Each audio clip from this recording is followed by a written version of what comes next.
The wind whipped through the crowded New York street as Emily rushed out of the subway, clutching her coffee and her phone. The city was a symphony of chaos: car horns, chatter, the rumble of trains below. She was just another face in the crowd, her mind already on a meeting just 15 minutes away. Her boss didn't forgive lateness. As she turned onto 45th Street, a man sitting by a lamppost caught her eye. His beard was tangled, his clothes ragged, cardboard sign lay across his lap. Hungry. Please help.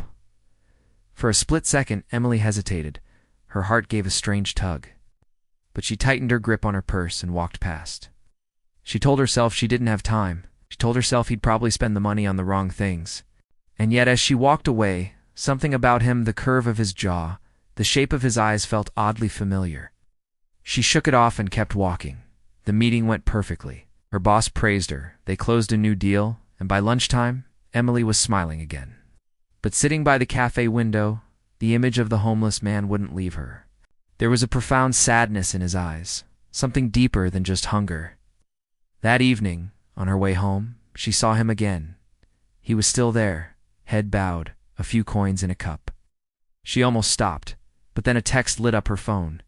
Dinner tonight? Don't be late. And so she kept walking. Days turned into a routine: meetings, dinners, gym, social media. Yet every day she saw him. Sometimes he looked up and met her gaze. Other times he didn't. She never spoke, but that strange ache in her chest always returned. One Friday evening, she finally couldn't ignore it anymore. The streets were nearly empty as she headed for the subway. The man was still there, his shoulders shaking from the cold. Without thinking, Emily approached him. "Hi," she said softly. He looked up, startled. His eyes were a pale, clouded blue. "Aye," he replied, his voice hoarse. "Do you want something to eat?" she asked, holding up a bag from the deli. He nodded slowly, almost in disbelief. She handed him the bag, and he murmured a quiet thank you. As she turned to leave, he said something that made her freeze. "You have her eyes," he whispered. She turned back. "What?" He was staring at her, his expression a mix of awe and pain.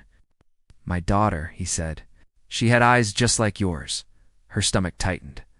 "What was her name?" she asked, a strange premonition taking hold. "Emily," he said. The world stopped. Her breath caught in her throat. She must have misheard him. "What did you say?" she whispered. Tears formed in his eyes. "My little girl's name was Emily," he said again. "She was 6 the last time I saw her. Her mother. She took her away. I wasn't a good father back then." Emily's heart pounded.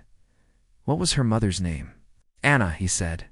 The sound of that name broke something open inside her. Her mother, Anna, who died 10 years ago, had never spoken much about her father. She'd told Emily he left them, that he'd chosen alcohol over his family. Emily had believed her. Now, she looked at him, again really looked at him.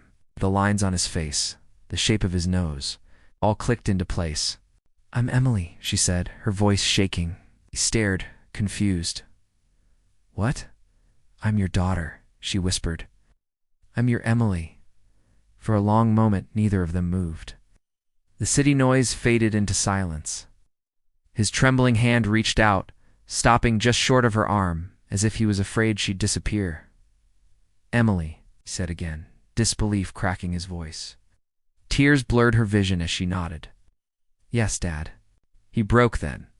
Deep, aching sobs shook his body, echoing in the cold night air. Emily fell to her knees beside him, wrapping her arms around the man she had once walked past without a glance. He smelled of dirt and rain, but she didn't care. All she felt was the crushing weight of 20 lost years. When he finally spoke, his voice was a whisper. "I looked for you. I swear I did. Your mother. She didn't want me around after I got sober. I wrote letters, so many letters, but I never knew if you got them."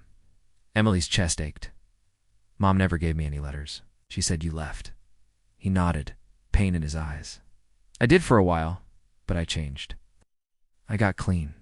I tried to find you, but you were gone." Over the next few weeks, Emily visited him every day. She brought him warm food and new clothes. She learned his name was David. He'd worked in construction until an accident left him unable to work. Medical bills piled up. and he lost everything. Slowly, she helped him piece his life back together, finding him a spot in a shelter, connecting him with a social worker. One evening, in the shelter's common room, David handed her a small, worn envelope. "I kept this for 20 years, he said. Inside was a faded letter addressed to my little Emily. With trembling hands, she read, "My dearest Emily, I know you may never read this, but I want you to know that I love you. I know I made mistakes, but not a day goes by that I don't think of you. I hope one day you'll forgive me. Love, Dad." Tears streamed down her face. "Why didn't you send it?" she asked. "I didn't know where you were," he said softly, "but I carried it every day, hoping that somehow you'd find me first."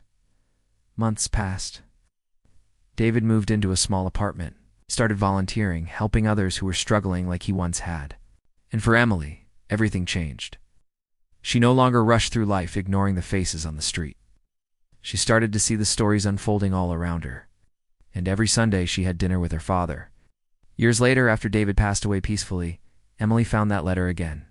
She framed it next to a photo of them, a reminder of the night she learned that sometimes the people we walk past are the ones carrying the pieces of our own story.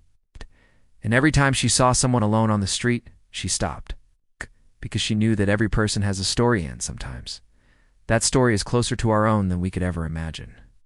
Thank you so much for watching. If this story touched you, please give it a like and consider subscribing for more content that makes you think and feel. See you in the next one.